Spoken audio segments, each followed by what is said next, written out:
आज हम लोग देखने वाले हैं टाइप्स ऑफ एसेक्सुअल रिप्रोडक्शन। क्या देखने वाले हैं आज? Types of asexual reproduction.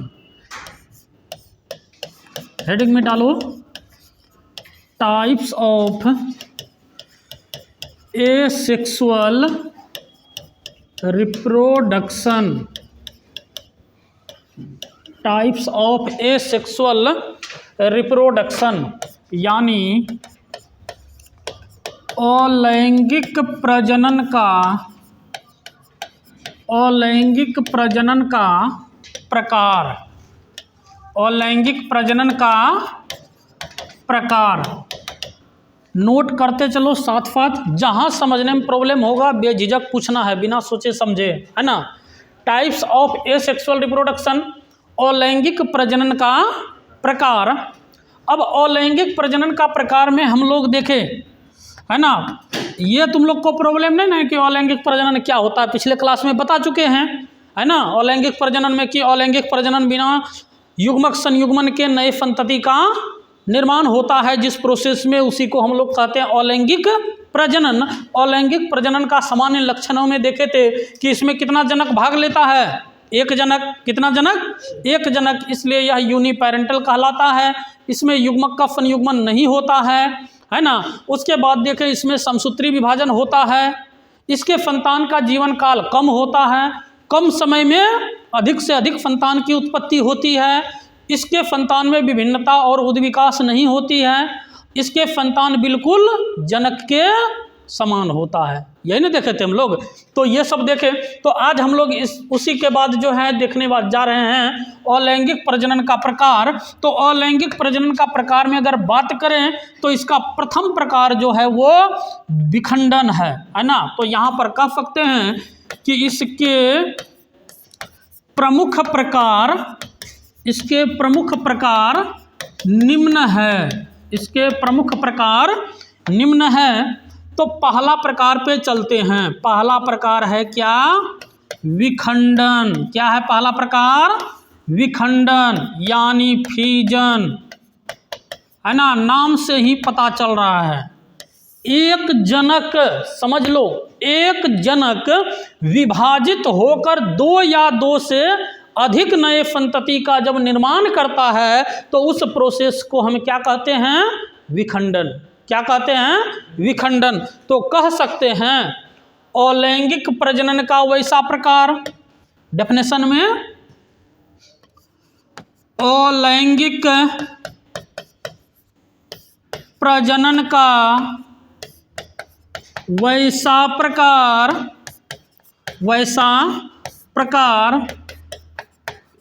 जिसमें एक जनक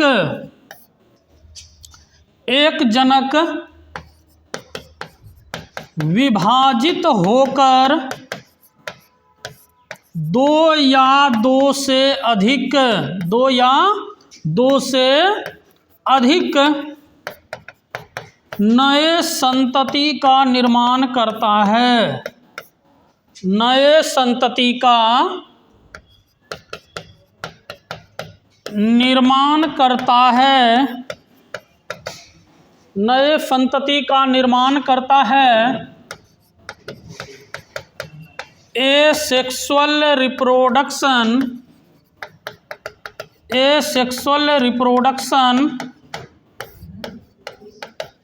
कहलाता है। एसेक्सुअल रिप्रोडक्शन कहलाता है। बात नहीं करेंगे,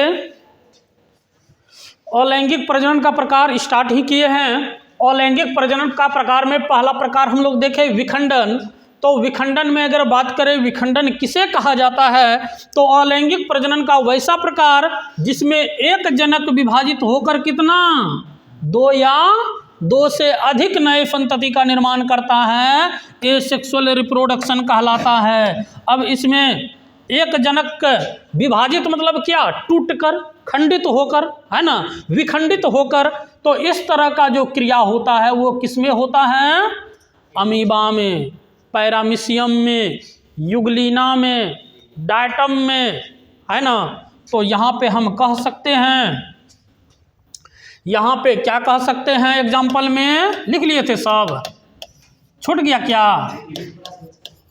अमीबा, या डायरेक्ट यहाँ पर लिख देंगे मोनेरा प्रोटिस्टा, है ना, सब आ जाएगा इसमें, मोनेरा प्रोटिस्टा इत्यादि। चलो नोट करो पहले उसको, मोनेरा प्रोटिस्टा इत्यादि। मोनेरा प्रोटिस्टा ये फाइलम का नाम है। संपूर्ण जीव जगत को, संपूर्ण जीवों को, पृथ्वी पर जितना जीव है सबको 5 जगत में बांटा गया है, मोनेरा, प्रोटिस्टा, फंजाई, प्लांटी और एनिमालिया। तो निम्न स्तरीय प्रोकैरियोटिक जीव जो है उसको मोनेरा के अंतर्गत रखा गया है। उससे जो उच्च स्तरीय एक कोशिकीय जीव है उसको प्रोटिस्टा के अंतर्गत रखा गया है, और फंगस को फंजाई के अंतर्गत। जितना सारा प्लांट है प्लांटी में, और एनिमल जितना है, जंतु जितना है ना, अब एक कोशिकीय, बहुकोशिकीय से लेकर के अंगतंत्र स्तर का उन सभी जंतुओं को रखा गया है एनिमल किंगडम में, यानी एनिमालिया में। कोई प्रॉब्लम इसमें? ये हो गया। तो वही लिखे, विखंडन में अलैंगिक प्रजनन का वैसा प्रकार जिसमें एक जनक विभाजित होकर 2 या 2 से अधिक नए संतति का निर्माण करता है, एसेक्सुअल रिप्रोडक्शन कहलाता है। अब इसमें अगर हम बात करें इसका एग्जाम्पल में तो क्या हो जाएगा, मोनेरा प्रोटिस्टा इत्यादि। अब देखो यहाँ अलैंगिक है ना, इसमें विखंडन जो है, विखंडन भी 2 प्रकार का होता है। कितने प्रकार का? 2 प्रकार का। तो यहाँ लिख लेंगे विखंडन का प्रकार। क्या लिखेंगे? विखंडन का प्रकार, यानी types of fusion, types of fusion, यानी विखंडन का प्रकार। तो विखंडन कितने प्रकार का? यह मुख्य रूप से 2 प्रकार का होता है। यह मुख्य रूप से 2 प्रकार का होता है। कितने प्रकार का होता है? 2 प्रकार का। नंबर 1 में बाइनरी फ्यूजन। नंबर 1 में क्या? बाइनरी फ्यूजन, यानी द्विविखंडन। और नंबर 2 में मल्टीपल फ्यूजन। नंबर 2 में क्या? मल्टीपल फ्यूजन, यानी बहुविखंडन। नंबर 2 में क्या? बहुविखंडन। नंबर 1 में बाइनरी फ्यूजन और नंबर 2 में मल्टीपल फ्यूजन। नंबर 1 में हो जाएगा द्विविखंडन और नंबर 2 में बहुविखंडन। अब देखो, अगर हम बाइनरी फ्यूजन का बात करते हैं, अगर हम बाइनरी फ्यूजन का बात करते हैं, द्विविखंडन का बात करते हैं, तो ये द्विविखंडन क्या होता है? द्विविखंडन का बात करते हैं, यानी बाइनरी फ्यूजन का बात करते हैं, तो ये बाइनरी फ्यूजन के अंतर्गत आ जाएगा क्या? बाइनरी फ्यूजन के अंतर्गत आएगा क्या? अमीबा, पैरामीशियम, यूग्लिना, डायटम्स, ये सब बाइनरी फ्यूजन के अंतर्गत आता है। इसमें नाम से ही पता चल रहा है द्विविखंडन, मतलब एक जनक विभाजित होकर कितना जनक संतति बनाता है? 2 संतति।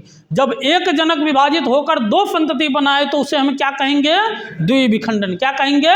द्विविखंडन, है ना। तो इसमें हम कह सकते हैं, द्विविखंडन में कह सकते हैं, इसका डेफिनेशन में छूट गया क्या, है ना। तो इसमें हम कह सकते हैं, ऐसे टाइम लग जाएगा, चलो खिसका ही देते हैं ना। अब देखो, इसमें कह सकते हैं कि जब एक जनक विभाजित होकर 2 नया संतति का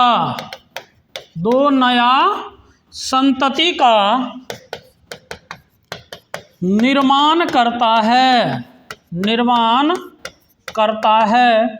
जब एक जनक विभाजित होकर 2 नया संतति का निर्माण करता है, बाइनरी फिजन कहलाता है। क्या कहलाता है? बाइनरी फिजन कहलाता है। एग्जाम्पल में इसका देखेंगे, अमीबा। क्या? अमीबा, पैरामीशियम, यूग्लिना, डायटम्स इत्यादि। क्या कहीं कोई प्रॉब्लम थोड़ा सा भी है ना? अमीबा, पैरामीशियम, यूग्लिना, डायटम्स इत्यादि। अब देखो इसमें होता क्या है, इसमें होता क्या है, द्विविखंडन में किस तरह का क्रिया होता है। मान के चलो एक अमीबा लेते हैं। अमीबा कितना सेल का बना होता है? एक सेल का। कितने सेल का? एक सेल का। अब ये अमीबा है, ये अमीबा है। अमीबा के अंदर होता है क्या? न्यूक्लियस। क्या होता है? न्यूक्लियस। अब इसी न्यूक्लियस में आनुवांशिक पदार्थ भरा होता है, जेनेटिक मटेरियल भरा होता है इसमें। इसके अलावा भी कई पदार्थ इसमें प्रेजेंट होता है, आवश्यक पदार्थ। अब ये क्या होता है कि जब इसको लगता है कि हमें प्रजनन करना चाहिए, तो ये अपना स्ट्रक्चर धीरे धीरे इलोंगेटेड बना लेगा, यानी लंबाकार बना लेगा। ये अमीबा है, ये अपना स्ट्रक्चर जो है सो क्या करेगा? धीरे धीरे लंबाकार बना लेगा। अब इसके अंदर जो ये न्यूक्लियस है, ये न्यूक्लियस भी क्या करेगा? तो ये भी लंबाकार हो जाएगा। न्यूक्लियस भी क्या हो जाएगा? लंबाकार हो जाएगा। अब न्यूक्लियस लंबाकार हो गया, न्यूक्लियस लंबाकार हो गया इस तरह से। तो अब क्या होता है कि ये आगे चल कर के ये न्यूक्लियस यहाँ से टूट जाएगा, और टूटने के बाद वो क्या होगा कि दोनों न्यूक्लियस दोनों साइड अपना चला जाएगा। समझ गए? एक टुकड़ा इधर चला गया और ये गोलाकार ले लिया, और दूसरा नीचे तरफ आ गया। उसके बाद यहाँ से फिर से टूट गया, और टूटने के बाद यह जो है सो एक अलग हिस्सा बन गया, और दूसरा फिर यहाँ से अलग हिस्सा बन गया। ये न्यूक्लियस इसके अंदर रहेगा और ये इसके अंदर रहेगा। तो यहाँ पर ये हो गया जनक। अब एक जनक से कितना संतति बना? 2। तो ये दोनों क्या हो गया? संतति। क्या हो गया? संतति। 2 संतति। कोई प्रॉब्लम इसमें? तो एक जनक से कितना संतति? 2 संतति। जब एक जनक से 2 संतति बनेगा तो उसे हम क्या कहेंगे? Binary fission. क्या कहेंगे? Binary fission. बाइनरी फिजन कहेगा किस में होता है? अमीबा में, पैरामीशियम में, यूग्लिना में, डायटम्स में। क्या कोई प्रॉब्लम इसमें? तो नोट करो इसको, ये फिगर बनाओ, अमीबा का फिगर बनाओ।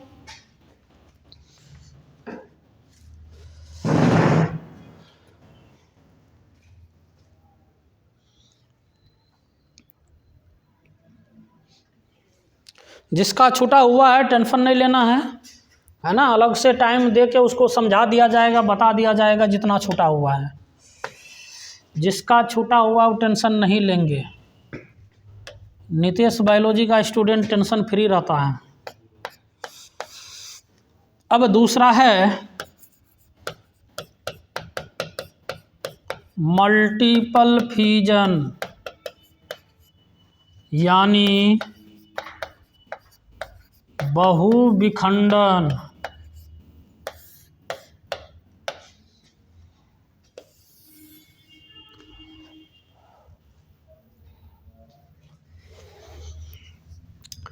जितना मटेरियल कोचिंग से दिया जाएगा उसी मटेरियल को 1000 बार पढ़ो।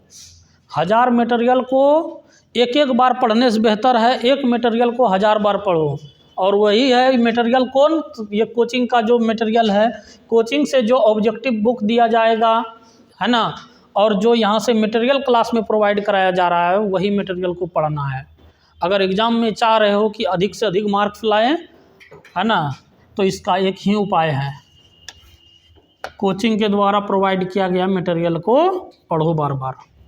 अब देखो मल्टीपल फिजन, मल्टीपल फिजन में क्या होगा, बहु विखंडन, बहु मतलब क्या रहे, बहु वो बहु नहीं, बहु मतलब बहुत है ना, अब विखंडन मतलब खंडित होना है ना, टूटना, मतलब क्या, जब एक जनक बहुत सारे टुकड़ों में खंडित होगा, बहुत सारे संतति में विभाजित होगा, तो उसी को हम क्या कहेंगे, बहुविखंडन। क्या कहेंगे, बहुविखंडन।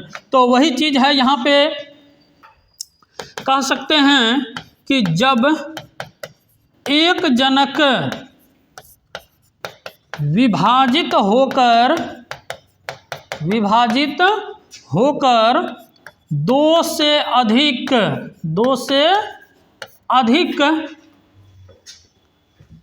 नए संतति का निर्माण करता है, दो से अधिक नए संतति का निर्माण करता है, मल्टीपल फिजन कहलाता है। क्या कहलाता है, मल्टीपल फिजन कहलाता है। एग्जाम्पल हो जाएगा क्या,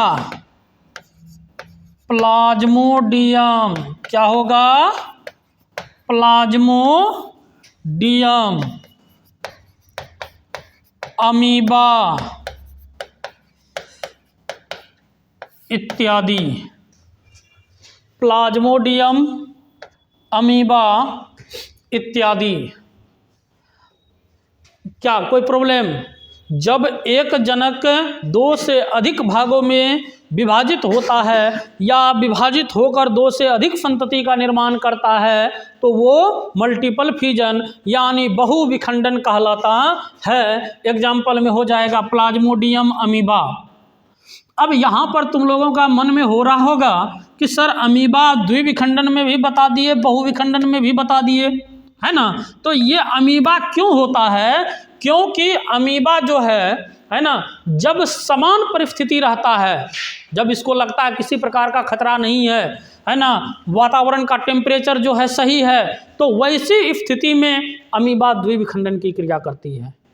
जब इसको लगता है टेम्परेचर ज़्यादा है या कम है, किसी प्रकार का इसको खतरा लगता है, तो ये अपने ऊपर एक मोटा लेयर बना लेता है त्रिस्तरीय, जिसको सिस्ट या पुटिका भित्ति कहते हैं, है ना, उसका लेयर ये निर्माण कर लेता है और अंदर अंदर इसका विभाजन होता है। एक निश्चित अवधि के बाद वो टूट करके सभी संतान बाहर निकल आता है। कैसे निकलता उस चीज़ को देखो, यहाँ पर होता क्या है, ये प्लाज्मोडियम बोले तो प्लाज्मोडियम क्या है, तो ये मलेरियल पैरासाइट है। क्या है, मलेरियल पैरासाइट। हम लोग को मलेरिया होता है ना रे, हाँ, तो वो इसी के द्वारा होता है, यही मलेरियल पैरासाइट प्लाज्मोडियम है ना। इसमें प्रजनन कैसे होता है सो देखो, ये भी यूनिसेलुलर है, एक कोशिकीय है। अब ये क्या करेगा, देखो यहाँ समझो, इसके ऊपर क्या होगा कि मोटा लेयर बनेगा। क्या होगा, इसके ऊपर मोटा लेयर बनेगा, इसके ऊपर मोटा लेयर बनेगा। अब लेयर बनने के बाद ये कई खंडों में विभक्त हो जाएगा। ये क्या होगा, कई खंडों में विभक्त हो जाएगा। विभक्त होने के बाद अब देखो क्या होता है कि ये जितना खंड में विभक्त हुआ, अगला स्टेप में ये अपने ऊपर तो लेयर रखेगा ही, है ना, इसके ऊपर तो लेयर रहेगा ही, लेकिन इसका जितना टुकड़ा है इन सभी टुकड़ों के ऊपर क्या होगा, तो एक पतला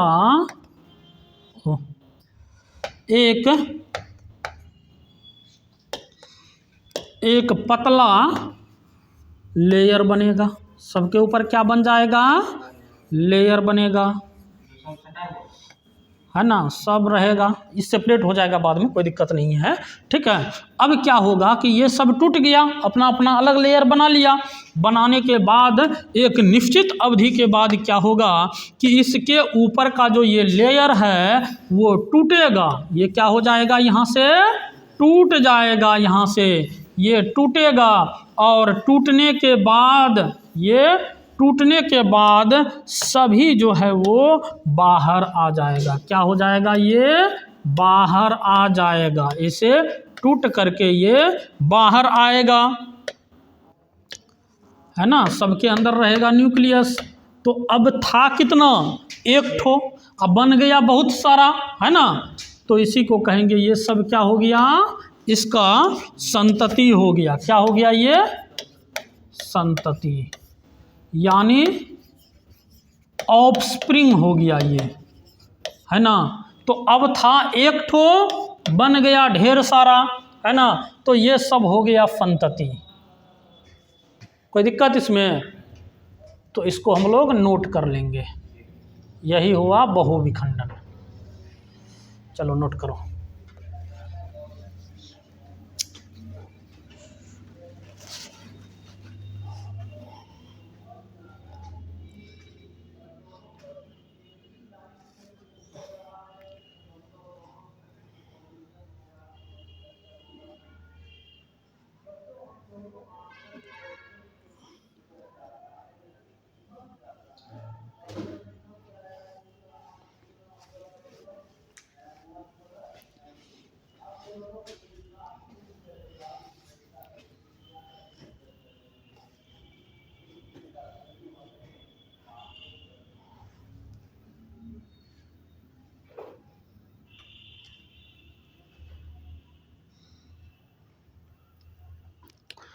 अभी से लग जाओ, जहाँ जहाँ भी 12th का बैच स्टार्ट हुआ है, टारगेट बनाओ कि जितना एक दिन में पढ़ाया जा रहा है उसको कंट्रोल कर लो, कंठस्थ कर लो, है ना। डेली का डेली करोगे तो परेशानी नहीं होगा बाद में, अब पढ़ने में भी मन लगेगा। बुक तो आप ही दीजिएगा ना। हाँ, ऑब्जेक्टिव का मटेरियल हम देंगे।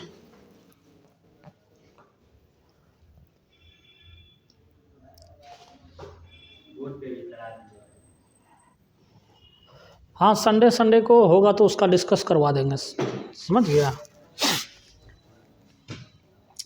तो यहाँ पर हम लोग नोट में लिख लेंगे, नोट में यहाँ डाल देंगे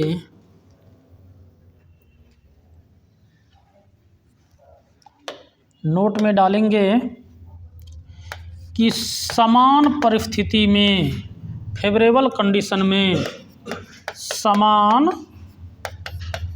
परिस्थितियों में अमीबा द्विविखंडन की क्रिया, द्विविखंडन की क्रिया तथा विषम परिस्थितियों में, विषम परिस्थितियों में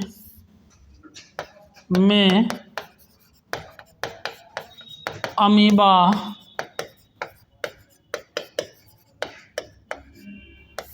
बहुविखंडन की क्रिया करती है, बहुविखंडन की क्रिया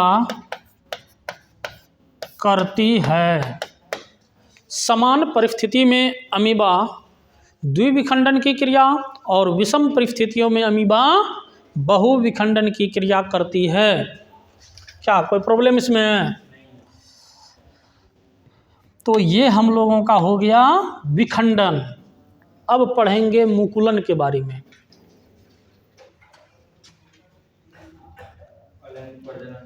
अलैंगिक प्रजनन का दूसरा टाइप मुकुलन। दूसरा क्या है?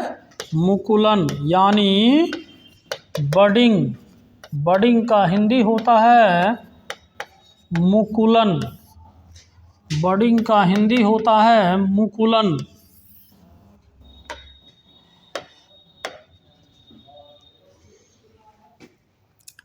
क्या कोई प्रॉब्लम इसमें? अब अगर हम बडिंग का बात करते हैं तो कह सकते हैं कि अलैंगिक प्रजनन का वैसा प्रकार, अलैंगिक प्रजनन का वैसा प्रकार जिसमें नए जीवों का निर्माण, जिसमें नए जीवों का निर्माण जनक के शरीर में प्रवर्ध निकलने से होता है, प्रवर्ध निकलने से होता है, बडिंग कहलाता है।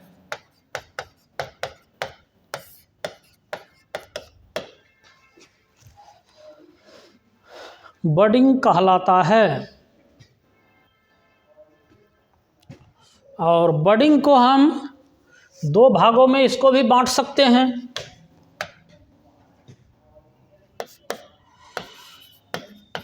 बडिंग मुख्य रूप से दो भागों में बटा होता है। ठंडा बढ़ गया है, कपड़ा पहन के आओ, समझ गया। स्कूल में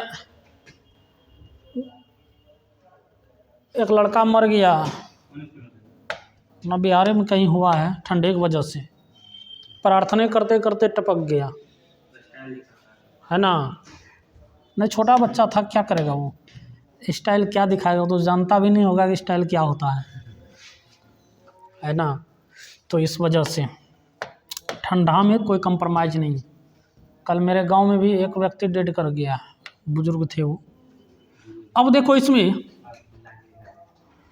एक है बाह्य मुकुलन, बाह्य मुकुलन, इसको कहते हैं एक्सटर्नल बडिंग, एक्सटर्नल बडिंग। बाह्य मुकुलन का अगर यदि हम बात करें तो इसमें क्या होता है कि मुकुल जो होता है, प्रवर्ध जो होता है, वो जीव के शरीर के बाहर बनता है। नाम से पता चल रहा है ना। तो कह सकते हैं कि इसमें बड यानी मुकुल यानी प्रवर्ध शरीर के बाहर बनता है, शरीर के बाहर बनता है तथा बाद में विकसित होकर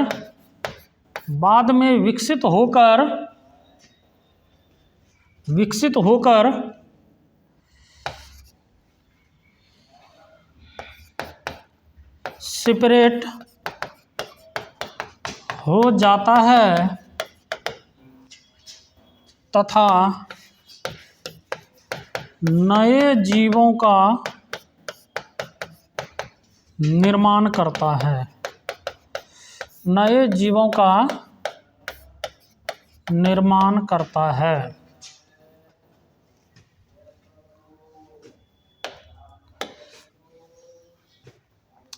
इस तरह से होगा किसमें, हाइड्रा यीस्ट इत्यादि।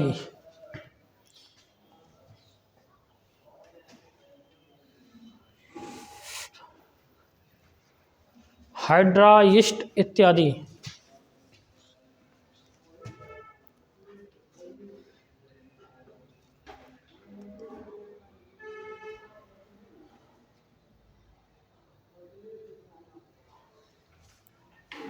हाइड्रा यीस्ट इत्यादि।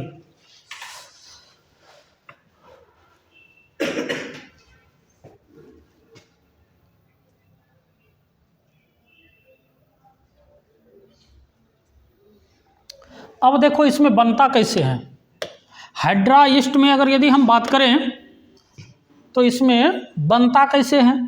मान के चलो एक हाइड्रा है, एक हाइड्रा है,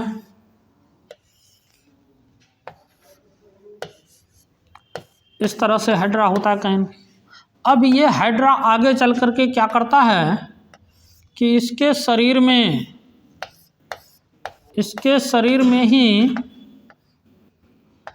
प्रवर्ध निकल आता है ना, ये प्रवर्ध निकल गया। अब यह प्रवर्ध धीरे धीरे विकसित हो करके अलग हो जाता है। ये क्या होता है? टूट करके अलग हो जाता है। तो ये इस टाइप का बनाएगा, है ना, ये टूट करके ऐसा बनाएगा। और ये बनाया तो बनाने के बाद क्या होता है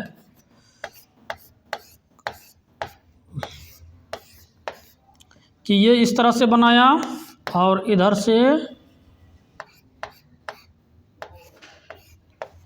ये बनाया, तो ये हो गया जनक और ये हो गया संतति, है ना। तो इस तरह से, और ये हो गया प्रवर्ध, इसको इंडिकेट कर लेंगे। क्या कोई दिक्कत है इसमें?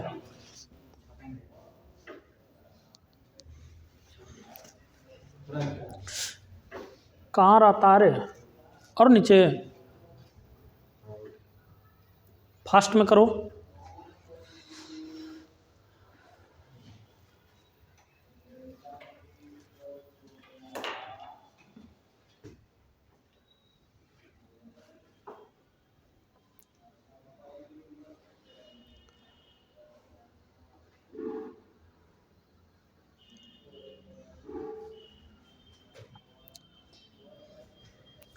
क्या समझने में परेशानी नहीं होना चाहिए कहीं?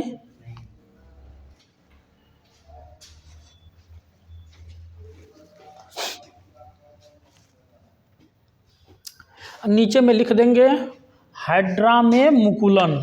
ये जो है ये क्या है? हाइड्रा में मुकुलन।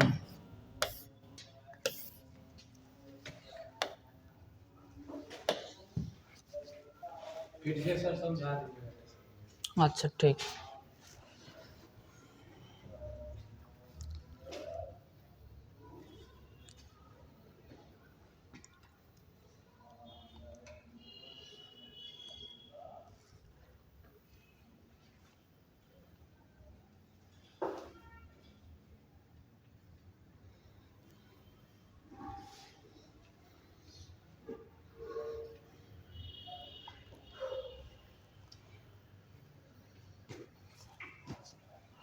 अब अगर कहेगा यीस्ट में जो बनता है वो कैसे बनता है ना, तो ये यीस्ट जो होता है वो एक कोशिकीय होता है। यीस्ट एक प्रकार का कवक है। क्या है?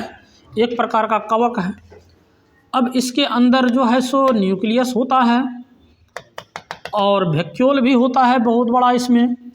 अब इसमें क्या होता है कि ये जो न्यूक्लियस है ये धीरे धीरे, ये न्यूक्लियस धीरे धीरे चला जाता है। कहाँ पर चला आएगा? यहाँ। अब ये आगे चल करके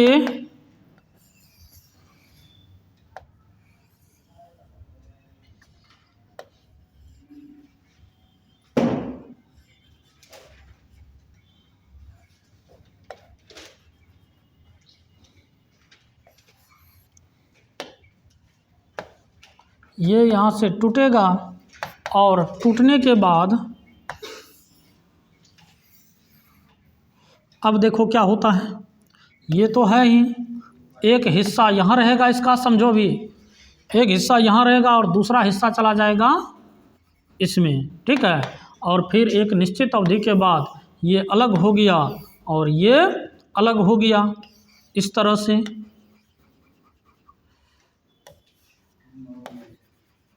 समझ गए?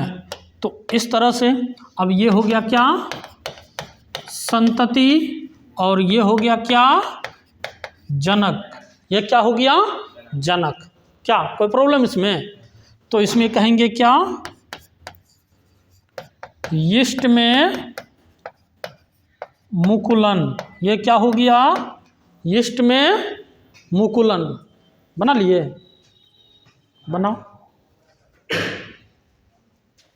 चलो एक बार देख लेते हैं हम लोग ऊपर से, है ना, एक बार रिवीजन कर देते हैं ताकि याद हो जाएगा तुम लोगों को। क्या कोई दिक्कत? बोलो न रे, कोई प्रॉब्लम है तो बोल सकता है।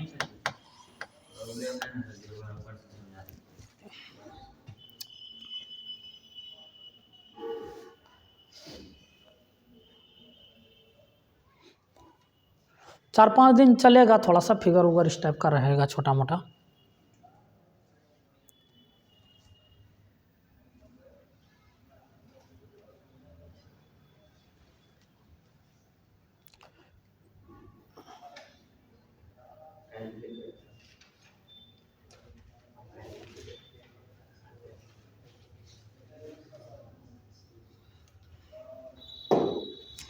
हो गया?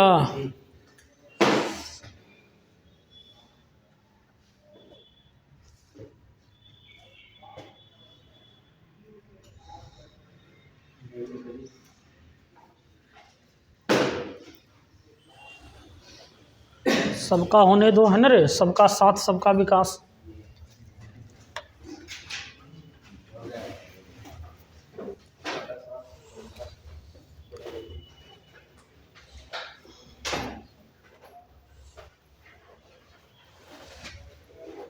देखो इसमें क्या किए हैं,